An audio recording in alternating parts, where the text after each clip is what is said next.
Gila guys, ngeri banget ini guys. Lu tau gak sih makin kesini makin banyak pengusaha UMKM yang bermunculan di pinggir jalan. Dan ini bisa memperlemah perekonomian Indonesia. Loh kok bisa? Harusnya kan UMKM menjadi tulang punggung ekonomi Indonesia ya. Kok ternyata sekarang Benix bilang UMKM justru bisa menghancurkan perekonomian Indonesia. Memang apa hubungannya guys? Pelemahan rupiah dengan pedagang kaki lima. So kalau lu penasaran, lu jangan skip video ini. Karena di sini kita akan bahas tuntas rahasia gelap di balik bisnis kaki lima. So tunggu apa lagi guys? Jangan skip video kita. Let's check this out.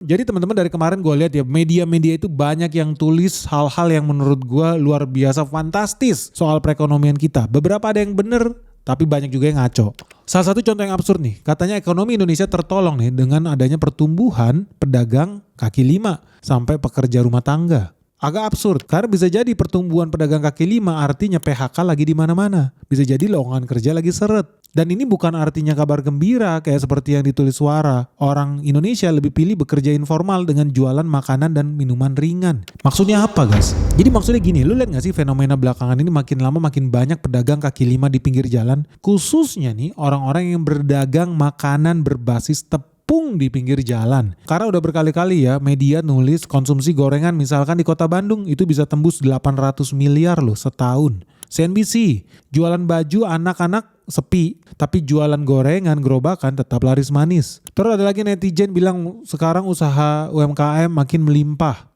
Usaha kuliner di sini. Fajar bilang pantesan di tempat gue penjual makanan tambah banyak, tapi yang beli sedikit. Mungkin yang dulu biasa membeli sekarang menjadi penjual juga. So fenomena apa nih guys? Kok tiba-tiba mendadak banyak pedagang kaki lima ya? Jangan-jangan ya karena memang makin banyak orang yang kena PHK loh. Dan orang yang kena PHK daripada nganggur di rumah ujung-ujungnya masuk ke sektor informal. Contohnya ya jadi bisnis F&B. Karena bisnis F&B di Indonesia itu paling gampang dimasukin. Kenapa gampang dimasuki? Karena sekarang kalau lu jualan F&B ya, lu tuh hambatan buat masuk ke bisnis ini rendah. Lu gak perlu sewa toko karena sekarang lu bisa jualan online. Lebih gampang masuk ke GoFood atau Shopee Food atau GrabFood. Itu ada Cloud Kitchen. Atau lu bisa ambil franchise harganya murah. Atau lu bisa juga titip jualan di toko orang, di marketplace orang. Ujung-ujungnya karena banyak orang bisa masuk ke bisnis F&B ini, supply-nya naik jauh lebih cepat dibandingkan demand-nya. Nah fenomena ini juga lu bisa lihat menurut Miss Foundation. Jadi ini ada tabelnya, lu bisa lihat dari kaca. Indonesia udah masuk top 10 negara dengan skor kinerja kewirausahaan tertinggi loh yang di dunia. Peringkat 10 kita tahun 2024. Nomor 1 United Arab Emirates, Amerika Serikat nomor 2, Swedia nomor 3, Australia nomor 4, and then ada Kanada, Inggris, Cina, Arab Saudi, Denmark, Prancis, dan terakhir Indonesia ada di peringkat 10. Ternyata Indonesia termasuk negara yang cukup agresif jiwa wirausahanya. Tapi guys jujur aja ya, sayang seribu sayang nih. Walaupun banyak bilang media ini wah hebat, ini indikasi Indonesia itu negara yang luar biasa. Tapi belum tentu. Kenapa? Karena ini bisa jadi bukan kabar baik loh. Karena setiap gerobak gorengan yang lahir bermunculan di pinggir jalan, artinya lebih banyak tepung terigu yang terpakai. Lebih banyak tepung terigu yang terpakai artinya lebih banyak gandum yang diimpor. Lebih banyak gandum yang diimpor, namanya juga barang impor, bayarnya pakai dolar, impornya dari Amerika Serikat. Artinya semakin banyak gandum yang kita impor, semakin banyak rupiah yang digadaikan guys. Dan ini sangat miris. Karena memang faktanya menurut Asosiasi Tepung Terigu di Indonesia, mayoritas hampir 50% loh tepung terigu yang diimpor ke Indonesia itu diserap oleh UMKM. Nilainya gak main-main. Di tahun 2024 itu ada 12 juta ton tepung terigu yang diimpor ke Indonesia. UMKM itu menyerap 5 juta ton. Artinya hampir 50% impor gandum kita diserap oleh UMKM dalam bentuk tepung terigu. Jadi dari sini lu harusnya udah mulai bertanya-tanya ya, kenapa bisa ya Indonesia menjadi budak tepung terigu ya? Dan lu harus curiga, karena tepung terigu itu, gandum itu guys, itu gak bisa ditanam di Indonesia. Itu bukan tanaman tropis. Enggak, orang yang makan gandum itu kan jadi roti. Orang yang makan roti itu biasanya orang bule, orang yang tinggal di dataran utara yang dingin. Jadi gak usah heran kalau orang di Jerman punya makanan nasionalnya itu roti-rotian. Pizza, basisnya roti-rotian di Itali. Spaghetti. Orang biasa makan pretzel, orang biasa makan burger, basisnya apa? Gandum. Wajar karena orang bule, negara dingin di situ lalu nanam gandum. Tapi kok Indonesia tiba-tiba jadi doyan tepung terigu guys? Jangan-jangan ada jebakan di sini. Dan betul kalau lu pikir seperti itu. Kenapa? Karena bangsa Indonesia itu bukan tiba-tiba menjadi ketagihan tepung terigu, bukan.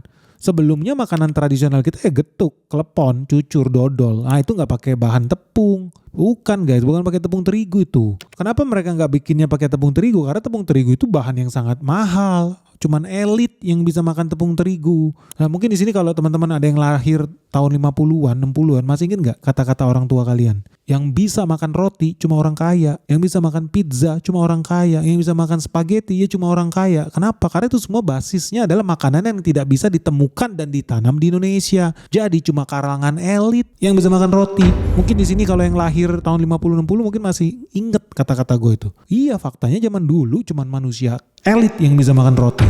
Barang mewah tepung terigu. Terus kenapa tiba-tiba sekarang semua orang sampai kalangan menengah bawah ketagihan tepung terigu yang dulu hanya makanan elit? Simple. Karena manipulasi yang dilakukan Amerika Serikat di tahun 1969. Teman-teman tahu gak sih impor tepung terigu di Indonesia tahun 1969 itu cuma sekitar 400 ribu ton. Kecil. Karena tahun 2025 itu udah lebih dari 10 juta ton, bahkan hampir 12 juta ton. Jauh loh. Dari 400 ribu ton tiba-tiba jadi belasan juta ton.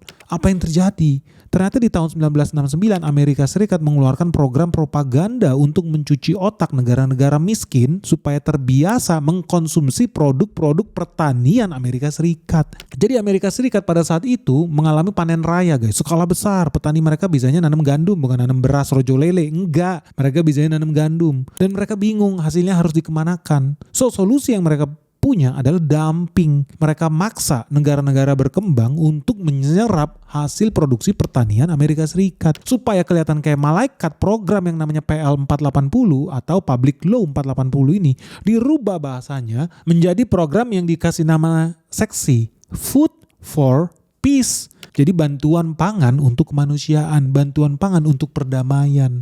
Kelihatannya hebat. Tapi kalau orang yang sadar, ini sebuah kejahatan.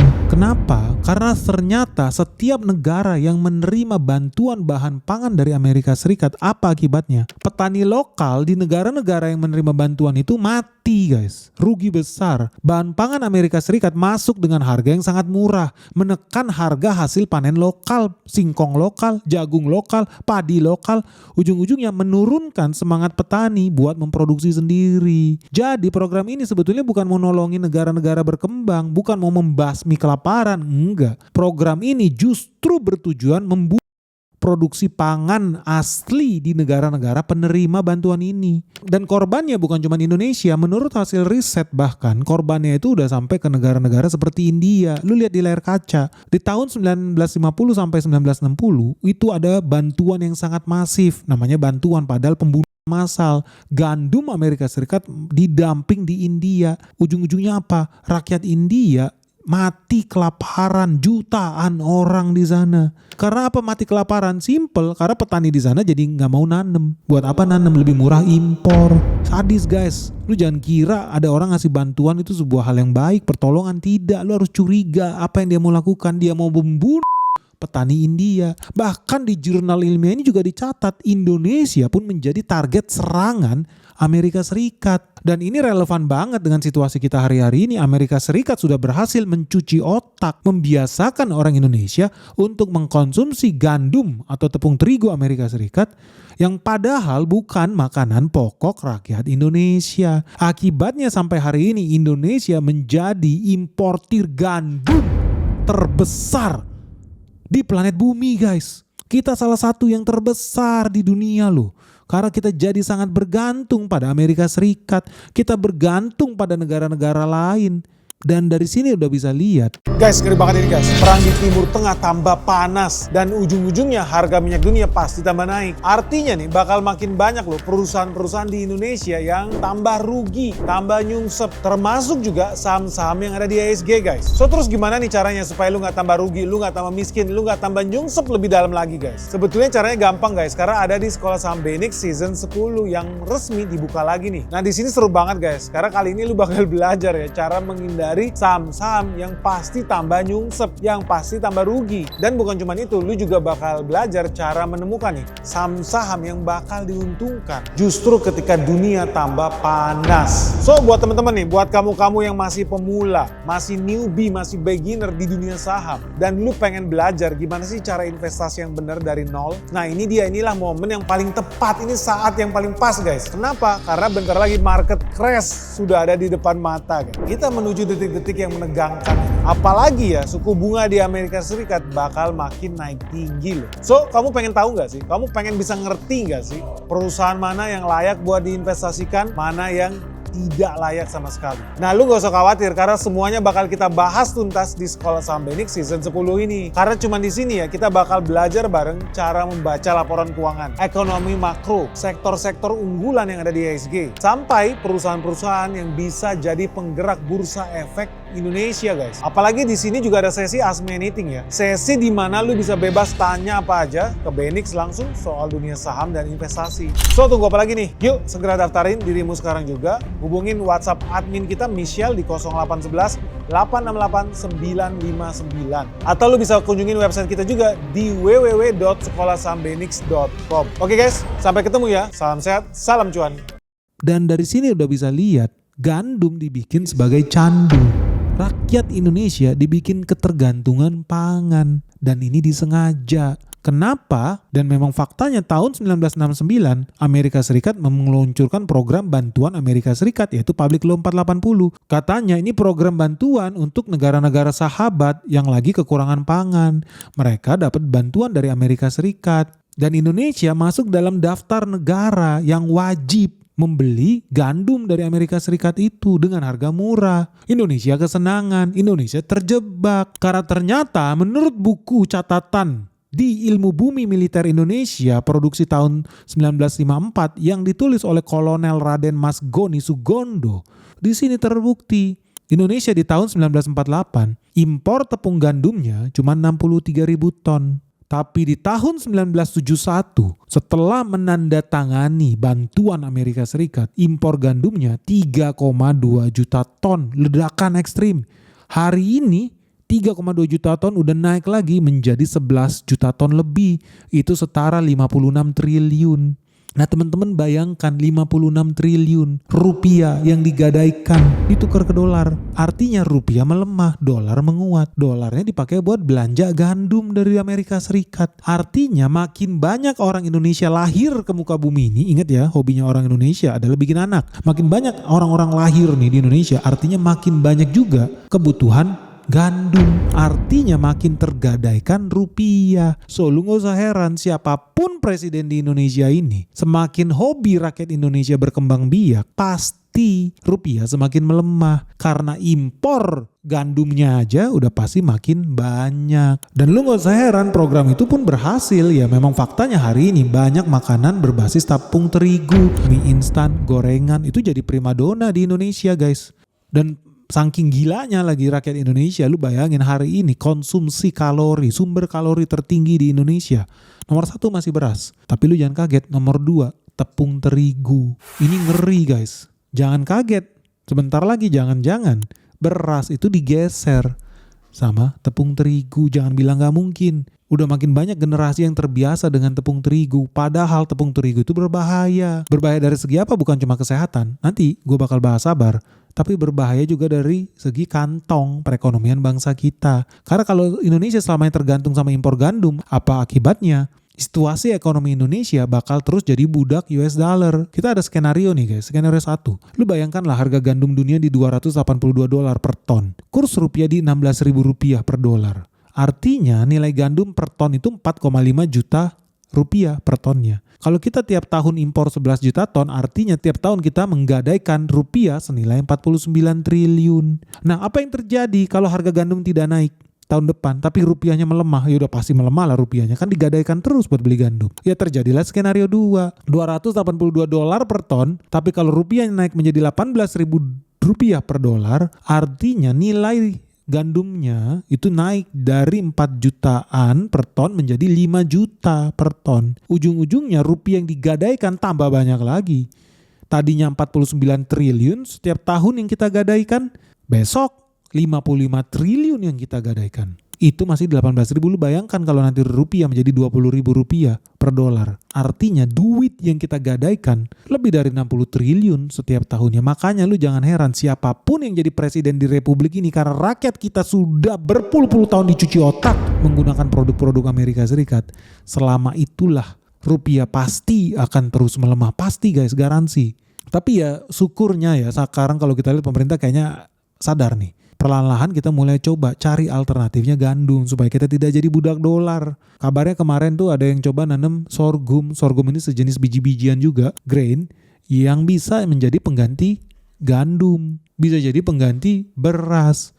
Sama-sama sumber kalori, seratnya lebih tinggi dan lebih sehat bahkan dibandingkan gandum guys. Nah enaknya nih pakai sorghum, mereka bisa juga dibikin jadi bakmi. Bisa juga buat bikin gorengan. Artinya kita punya ketemu alternatif baru nih. Masalahnya bisa nggak ya Menteri Pertanian kita menanam ini skala besar nih, sorghum. Nanti kita bahas lebih detail soal sorghum guys. Gue mau bilang dulu kalau seandainya kita berhasil nih swasembada sorghum pengganti gandum, dan kita bisa ganti 20% lah, at least ya, gak usah banyak-banyak lah, 20% impor gandum. Lu tau gak sih berapa sih devisa yang kita bisa hemat? Ternyata devisa yang kita bisa hemat tuh bisa sampai 11 triliun loh setiap tahunnya. Lot loh, 11 triliun. Dibanding duit itu digadaikan buat beli dolar, impor gandum terus. Gua sih lebih rela duit itu dipakai untuk membeli tepung hasil petani Indonesia dari sorghum itu. Karena bukan cuma soal penghematan devisa guys. Lu tau gak sih gandum itu kan bukan tanaman asli Indonesia. Tapi kalau orang Indonesia yang mengkonsumsi gandum, lama-lama bakal banyak orang yang penyakitan. Karena faktanya banyak rakyat Indonesia itu sekarang sakit celiac,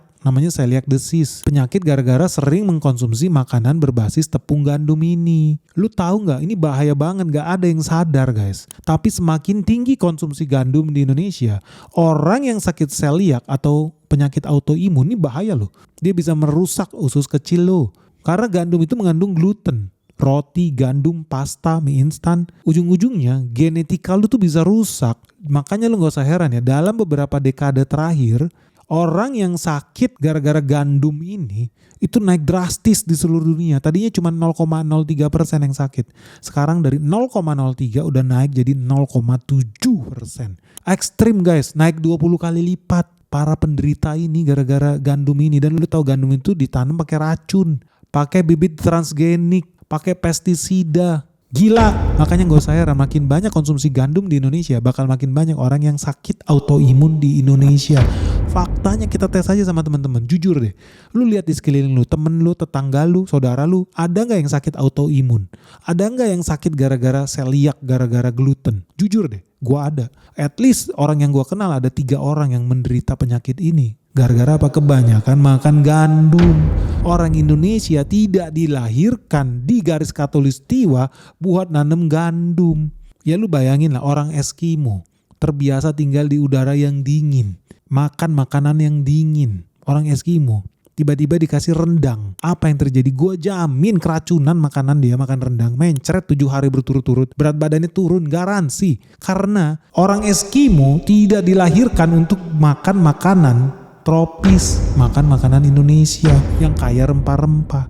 Begitupun sebaliknya, orang Indonesia tidak ditakdirkan buat makan makanan yang berasal dari negara-negara subtropis itu. Nah pertanyaannya, bener gak sih Annelisa Benix kalau makin kesini itu makin banyak orang Indonesia yang jadi pedagang kaki lima, dan jadi pedagang kaki limanya jualan barang impor berbasis tepung terigu. Bener atau enggak sih analisa Benix guys? Dan lu setuju gak sih kalau Indonesia itu wajib ya secara perlahan-lahan menghilangkan ketergantungan kita terhadap bahan baku impor ini? Artinya kita harus mau loh punya nyali mengkonsumsi jajanan berbasis makanan asli Indonesia. Artinya orang Indonesia harus punya nyali juga berhenti memperkaya petani Amerika Serikat, berhenti memperkaya petani Australia. Lu setuju gak sih kita lakukan itu? Dan kalau lu setuju, lu ada solusi apa lagi nih? Apa sih yang bisa dilakukan buat Indonesia supaya bisa mengurangi ketergantungan kita terhadap gandum impor itu? Karena lu tau lah channel BNX ditonton oleh banyak pejabat-pejabat yang ada di Indonesia. Bahkan pejabat di Cina, Rusia, Singapura semua nonton channel BNX. Solusi lu bisa jadi didengarkan pemerintah. Lu ada solusi gak? Bantuin dong menteri kita nih, Menteri Amran. Gimana caranya ya supaya kita bisa merdeka dari serangannya Amerika Serikat? Supaya kita terbebas dari jajahan petani gandum Amerika Serikat. Gimana guys?